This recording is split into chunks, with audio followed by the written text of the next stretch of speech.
નમસ્કાર ધોરણ 8ના વહાલા વિદ્યાર્થી મિત્રો, કેમ છો બધા? મજામાં? આજે આપણે તમારી જે અલંકાર પબ્લિકેશનની જે સ્વાધ્યાય પોથી આવે છે તેમનું એકમ નંબર 3 ભારતનો પ્રથમ સ્વતંત્ર સામ્રાજ્ય તેમનું સમાજ વિષય છે તેમનું આજે આપણે આ વિડીયો લેક્ચરની અંદર સ્વાધ્યાય પોથીનું સોલ્યુશન જોવાના છીએ. વિડીયો સ્ટાર્ટ કરતા પહેલા નીચે ડિસ્ક્રિપ્શન બોક્સની અંદર પ્લેલિસ્ટની લિંક આપેલી છે, ત્યાં જઈ અને તમને અલંકાર પબ્લિકેશનના અન્ય વિષયોના સ્વાધ્યાય સોલ્યુશન અને સ્વાધ્યાય પોથીના સોલ્યુશન મળી રહેશે.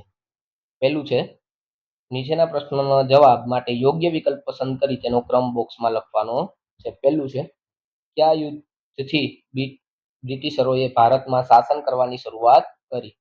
તો પ્લાસી. બીજું છે, કોણ ખાલસા નીતિથી અનેક રાજ્યોને બ્રિટિશ સામ્રાજ્યમાં ભેળવી દીધા હતા? તો ડેલહાઉસી. ત્રીજું, અંગ્રેજોએ ઈસવીસનની કઈ સાલ સુધીમાં સંપૂર્ણ ભારત પર પોતાની રાજકીય સત્તા સ્થાપી દીધી? તેમની અંદર આવશે ઈસવીસન 1818. ચોથું, ભારતનો પ્રથમ સ્વતંત્ર સંગ્રામ કોને શરૂ કર્યો હતો? તેમની અંદર આવશે સૈનિકોએ. પાંચમું, એનફિલ્ડ રાઇફલ પર કયા બે પ્રાણીઓની ચરબી લગાડી હોવાની સૈનિકોએ શંકા હતી? તો ગાય અને ડુક્કર.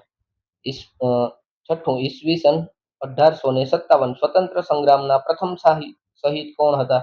તેમની અંદર આવશે મંગલ પાંડે. સાતમું છે, ઈસવીસન 1857માં સ્વતંત્ર સંગ્રામના મુખ્ય સ્થળોમાં કયા સ્થળોનો સમાવેશ થતો નથી? તેમની અંદર આવશે હૈદરાબાદ. આઠમું છે, લખનૌમાં સ્વતંત્ર સંગ્રામનું નેતૃત્વ કોણે લીધું હતું? એમની અંદર આવશે બેગમ હજરત મહલ. નવમું છે, ઈસવીસન 1857ના સંગ્રામ સમયે ગુજરાતના આણંદમાંથી કોણે વિદ્રોહનું નેતૃત્વ કર્યું હતું? તો ગરબડ દાસે. દસમું છે, કોણે અંગ્રેજોના પક્ષે લડીને સમગ્ર સંગ્રામને નિષ્ફળ બનાવ્યો હતો? તો શીખો અને ગુરુ ખાઓએ. બીજું, યોગ્ય શબ્દ વડે ખાલી જગ્યા પૂરવાની છે. ખાલી જગ્યાની સહાયકારી યોજનામાં દેશની રાજ્ય વડા અંગ્રેજોને અધીન બની ગયા હતા. તો આવશે વેલેસ્લી. બીજું, બ્રિટિશરો ભારતને કાચા માલનું ખાલી જગ્યા અને પાકા માલનું ખાલી જગ્યા બનાવવામાં માંગતા હતા. તો કાચા માલનું સંસ્થાનું અને પાકા માલનું બજાર. ત્રીજું, ખાલી જગ્યા એવું માનતા કે ભારતીયો ગંદો, રોગિષ્ટ અને નિમ્ન કોટીના છે. તો એવું કોણ માનતું? તો અંગ્રેજો. ચોથું છે, ભારતીય સૈનિકોને તેમની ધાર્મિક ભાવના વિરુદ્ધ ખાલી જગ્યા જવાની બાંહેધરી આપવી પડી. તો દરિયા પાર. પાંચમું, ઈસવીસન 1857ના સંગ્રામનું એક તાત્કાલિક કારણ ખાલી જગ્યા કરતું હતું. તો ચરબી વાળા. છઠ્ઠું, મંગલ પાંડેએ ખાલી જગ્યાને ગોળી મારી ઢાળી દીધો હતો. હુસૈન. સાતમું, મેરઠના સિપાહીઓએ ખાલી જગ્યાને ભારતના શહેનશાહ જાહેર કર્યા હતા. બહાદુર શાહ બીજાને. આઠમું છે, બિહારના જાગીરદાર ખાલી જગ્યા 82 વર્ષની વયે સંગ્રામનું નેતૃત્વ કરી રહ્યા હતા. કુંવર સિંહ. નવમું, ઈસવીસન 1857ના સંગ્રામથી ખાલી જગ્યાની શાસનનો અંત આવ્યો. કંપની શાસન. દસમું, વિનાયક દામોદર સાવરકર 1857ના સંગ્રામને ખાલી જગ્યા ગણાવે છે. તો એમને ગણાવે છે ભારતનો પ્રથમ સ્વતંત્ર સંગ્રામ. ત્રીજું છે, નીચે આપેલા વિધાનો સામે ખરા અને ખોટાની નિશાની કરવાની છે. એમાં પહેલું છે, ડેલહાઉસી એક આક્રમક ખાલસા નીતિ અપનાવી હતી. વિધાન સાચું છે. બીજું, કંપનીના વહીવટ તંત્રમાં ભારતીયોને ઉચ્ચ સ્થાન આપવામાં આવ્યું હતું. વિધાન ખોટું છે. ત્રીજું, અંગ્રેજોએ અનાજ અને કઠોળનું ઉત્પાદન વધે તેવા પ્રયત્ન કર્યા હતા. વિધાન ખોટું છે. ચોથું, અંગ્રેજોને મંદિરો અને મસ્જિદોની મિલકત પર પણ કર નાખ્યો હતો. વિધાન સાચું છે. પાંચમું, કોઈ પણ ભારતીય સૈનિક લશ્કરમાં સુબેદારી ઉચ્ચ હોદ્દો મેળવી શકતો હતો. વિધાન ખોટું છે. છઠ્ઠું છે, ભારતીય સૈનિક એનફિલ્ડ રાઇફલની કારતૂસનો ઉપયોગ કરવા સંમત થયા હતા. વિધાન ખોટું છે. સાતમું, ઈસવીસન 1857ના સ્વતંત્ર સંગ્રામમાં કેન્દ્રીય નેતાગીરીનો અભાવ જોવા મળતો હતો. વિધાન સાચું છે. અને લાસ્ટ, અંગ્રેજો પાસે આધુનિક લશ્કરી શસ્ત્ર સરંજામ ન હતા. વિધાન ખોટું છે. ચોથું, યોગ્ય જોડકા જોડો. એમાં પહેલું છે મંગલ પાંડે, એમની સામે આવશે ઓપ્શન ડી. બીજું છે રાણી લક્ષ્મીબાઈ, એમની સામે આવશે ઓપ્શન એ. ત્રીજું, બહાદુર ખાન, એમની સામે આવશે ઓપ્શન ઈ. ચોથું, નાના સાહેબ પાર્સે, એમની સામે આવશે ઓપ્શન બી. અને પાંચમું, ગરબદાસ, એમની સામે આવશે ઓપ્શન સી. ત્યારબાદ પાંચમું છે નીચેના પ્રશ્નોના એક બે વાક્યમાં જવાબ આપવાના છે.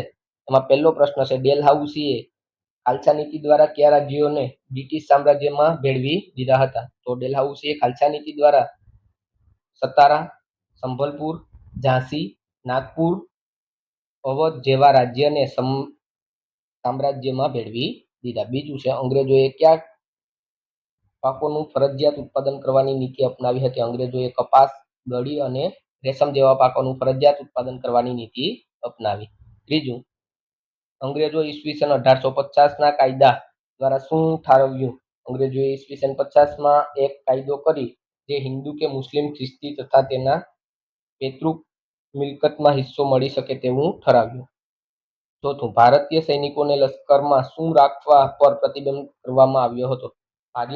ભારતીય સૈનિકોને લશ્કરમાં પાઘડી બાંધવા, તિલક કરવા અને દાઢી રાખવા પર પ્રતિબંધ કરવામાં આવ્યો. પાંચમું, અંગ્રેજોએ કઈ રાઇફલ ઉપયોગમાં લેવાનું નક્કી કર્યું? તો અંગ્રેજોએ એનફિલ્ડ રાઇફલ ઉપયોગમાં લેવાનું નક્કી કર્યું હતું. છઠ્ઠું, બંગાળમાં રહેતા ભારતીય સૈનિકોમાં કઈ અફવા ફેલાઈ હતી? તો બંગાળમાં રહેલા ભારતીય સૈનિકોમાં એવી અફવા ફેલાઈ કે કારતૂસો પર લગાવવામાં આવેલા કેમ્પમાં ગાય અને ડુક્કરની ચરબીનો ઉપયોગ થાય છે. સાતમું, સૌપ્રથમ કઈ લશ્કરી છાવણીના સૈનિકોએ ચરબીવાળી કારતૂસો વાપરવાનો ઇનકાર કર્યો? સૌપ્રથમ બંગાળની બરાકપુર લશ્કરી છાવણીને સૈનિકોએ ચરબીવાળી કારતૂસો વાપરવાની ઇનકાર કર્યો. આઠમો પ્રશ્ન છે ઈસવીસન 1857ના સંગ્રામમાં પ્રથમ શહીદ કોણ હતા? ઈસવીસન 1857ના સંગ્રામમાં પ્રથમ શહીદ મંગલ પાંડે. નવમું છે ઈસવીસન 1857ના સંગ્રામની ખરી શરૂઆત કોણે અને ક્યારે કરી? તો ઈસવીસન 1857માં સંગ્રામની ખરી શરૂઆત મેરઠ સૈનિકે 10 મે 1857ના રોજ કરી હતી. 10મું, ઈસવીસન 1857ના સ્વતંત્ર સંગ્રામના મુખ્ય કેન્દ્રો ક્યાં ક્યાં હતા? તો ઈસવીસન 1857ના સ્વતંત્ર સંગ્રામના મુખ્ય કેન્દ્ર કાનપુર, લખનઉ, ઝાંસી, પાટણ, જગદીશપુર અને બરેલી. 11મું, ગુજરાતમાં ઈસવીસન 1857ના સ્વતંત્ર સંગ્રામ સાથે કયા કયા સ્થળો જોડાયેલા છે? તો ગુજરાતમાં 1857ના સ્વતંત્ર સંગ્રામ સાથે અમદાવાદ, લુણાવાડા, પાટણ, આણંદ, દ્વારકા, ઓખા, વિજાપુર, ખેરાલુ અને બનાસકાંઠા જોડાયેલા છે. 12મું છે ઓખા મંડળ વિસ્તારમાં કોણે કોણે અંગ્રેજો જબરદસ્ત પ્રતિકાર કર્યો? ઓખા મંડળ વિસ્તારમાં જોવા માણેક અને મૂળ માણેકે અંગ્રેજોને જબરદસ્ત પ્રતિકાર કર્યો. પ્રશ્ન ક્રમ 13 છે અંગ્રેજો કયા શક્તિશાળી સેનાપતિઓનો સંગ્રામના નેતાઓને હરાવ્યા? પ્રશ્ન ક્રમ 14 છે ઈસવીસન 1857ના સંગ્રામમાંથી કયા શાસનનો અંત આવ્યો અને ભારતીય શાસન કોને સંભાળ્યું? બરાબર, બંને પ્રશ્નના સોલ્યુશન અહીં આપેલા છે. તમારે વિડીયો પોઝ કરીને લખી લેવાના છે અથવા એમના સ્ક્રીનશોટ લઈ લેવાના છે. ત્યારબાદ પ્રશ્ન ક્રમ 15, 16, 17, 18 અને 19 પાંચે પાંચ પ્રશ્નનું સોલ્યુશન તમને અહીં આપી દીધું છે. વિદ્યાર્થી મિત્રો, તમારે વિડીયો પોઝ કરીને લખી લેવાના છે અથવા એમનો સ્ક્રીનશોટ લેવો હોય તો પણ લઈ શકશો. ત્યારબાદ પ્રશ્ન ક્રમ 6 છે યોગ્ય કારણ આપો. એમાં પહેલું છે સૈનિકોએ ચરબીવાળા કારતૂસો ઉપયોગ કરવાનો ઇનકાર કર્યો, કારણ સહિત સમજાવવાનું છે.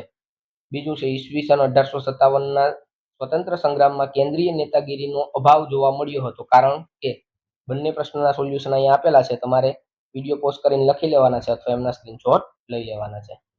ત્યારબાદ 7મું છે નીચેના પ્રશ્નોના 3-4 વાક્યમાં ઉત્તર આપવાના છે. એમાં પહેલો પ્રશ્ન છે અંગ્રેજોએ ઈસવીસન 1818 સુધીમાં કેવી રીતે સંપૂર્ણ ભારત પર પોતાની રાજકીય સત્તા સ્થાપી? બીજો પ્રશ્ન છે ઈસવીસન 1857ના સ્વતંત્ર સંગ્રામના વહીવટકારી કારણો વિશે સમજાવો. બંને પ્રશ્નના સોલ્યુશન અહીં આપેલા છે. તમારે વિડીયો પોઝ કરીને લખી લેવાના છે અથવા એમના સ્ક્રીનશોટ લઈ લેવાના છે. ત્યારબાદ ત્રીજો પ્રશ્ન છે અંગ્રેજોએ ભારતીય ખેડૂતોને કેવી રીતે બરબાદ કર્યો? પ્રશ્ન ક્રમ 4 છે મેરઠના સૈનિકોએ કરેલા વિદ્રોહ વિશે જણાવો. અને પ્રશ્ન ક્રમ 5 છે ઈસવીસન 1857માં સ્વતંત્ર સંગ્રામનું મુખ્ય આગેવાન કોણ હતા? તો દરેક પ્રશ્નના સોલ્યુશન અહીંયા આપેલા છે. તમારે વિડીયો પોઝ કરીને લખી લેવાના છે અથવા એમના સ્ક્રીનશોટ લઈ લેવાના છે. ત્યારબાદ પ્રશ્ન ક્રમ 6 છે ઈસવીસન 1857 સ્વતંત્ર સંગ્રામ બાદ અંગ્રેજોએ કયા પરિવર્તનો કર્યા? અને પ્રશ્ન ક્રમ 7 છે અંગ્રેજોની લશ્કરી તાકાત વિશે જણાવો. બંને પ્રશ્નોના સોલ્યુશન અહીંયા આપી દીધા છે. તમારે વિડીયો પોઝ કરીને લખી લેવાના છે અથવા એમના સ્ક્રીનશોટ લઈ લેવાના છે. ત્યારબાદ પ્રશ્ન ક્રમ 8 છે ઈસવીસન 1857માં સ્વતંત્ર સંગ્રામને નિષ્ફળ બનાવવામાં અન્ય કારણો જણાવો. એમનું સોલ્યુશન પણ આપેલું છે બાળકો. 8મું છે નીચેના પ્રશ્નોના મુદ્દાસર જવાબ આપવાના છે. એમાં પહેલો પ્રશ્ન છે ઈસવીસન 1857ના સ્વતંત્ર સંગ્રામ માટેના જવાબદાર કારણો કયા હતા? અને બીજો પ્રશ્ન છે ઈસવીસન 1857ના સ્વતંત્ર સંગ્રામ માટેના તાત્કાલિક કારણો વિશે નોંધ લખો. બંનેના સોલ્યુશન અહીંયા આપી દીધા છે. તમારે વિડીયો પોઝ કરીને લખી લેવાનું છે અથવા એમના સ્ક્રીનશોટ લેવો હોય તો પણ લઈ શકશો. ત્યારબાદ ત્રીજો પ્રશ્ન છે ઈસવીસન 1857ના સ્વતંત્ર સંગ્રામ માટેના સામાજિક ધાર્મિક કારણો વિશે જણાવો. અને પ્રશ્ન ક્રમ 4 છે ઈસવીસન 1857ના સ્વતંત્ર સંગ્રામ માટેની લશ્કરી કારણો વિશે જણાવો. બંનેનું સોલ્યુશન આપેલું છે. તમારે વિડીયો પોઝ કરીને લખી લેવાનું છે અથવા એમના સ્ક્રીનશોટ લઈ લેવાના છે. ત્યારબાદ પ્રશ્ન ક્રમ 5 છે ઈસવીસન 1857ના સ્વતંત્ર સંગ્રામના સ્વરૂપ વિશે સવિસ્તાર નોંધ લખો. બરાબર, તો એ પણ અહીંયા આપેલું છે. તમારે લખી લેવાનું છે અથવા એમનો સ્ક્રીનશોટ લઈ લેવાનો છે. 9મું છે ટૂંક નોંધ લખો. એમાં પહેલી ટૂંક નોંધ આપી ઈસવીસન 1857ના સંગ્રામના રાજકીય કારણો. બીજું આપ્યું ઈસવીસન 1857ના સંગ્રામના આર્થિક કારણો. ત્યારબાદ ત્રીજું છે ઈસવીસન 1857ના સંગ્રામની શરૂઆત અને વિકાસ. દરેકના સોલ્યુશન આપેલા છે. તમારે વિડીયો પોઝ કરીને લખી લેવાનું છે અથવા એનો સ્ક્રીનશોટ લઈ લેવાનો છે. ચોથું છે ઈસવીસન 1857ના સંગ્રામની નિષ્ફળતાના કારણો. એ પણ અહીંયા આપેલા છે. તમારે વિડીયો પોઝ કરીને લખી લેવાનું છે અથવા એમનો સ્ક્રીનશોટ લઈ લેવાનો. ત્યારબાદ પ્રોજેક્ટ વર્ક આપેલું છે. ચિત્ર નીચે એમના નામ લખેલા છે. બરાબર, તમારે તમારી સ્વાધ્યાય પોથીની અંદર લખી લેવાના છે. અહીંયા તમારું સ્વાધ્યાય સોલ્યુશન છે. સ્વાધ્યાય પોથીનું સોલ્યુશન પૂર્ણ થાય છે. જો વિડીયો પસંદ આવે તો વિડીયોને લાઈક કરો, તમારા વિદ્યાર્થી મિત્ર સુધી શેર કરો અને અમારી ચેનલને સબસ્ક્રાઇબ કરો જેથી તમને આવા જ ઇન્ફોર્મેટિવ વિડીયો મળતા રહે. થેન્ક યુ વિદ્યાર્થી મિત્રો.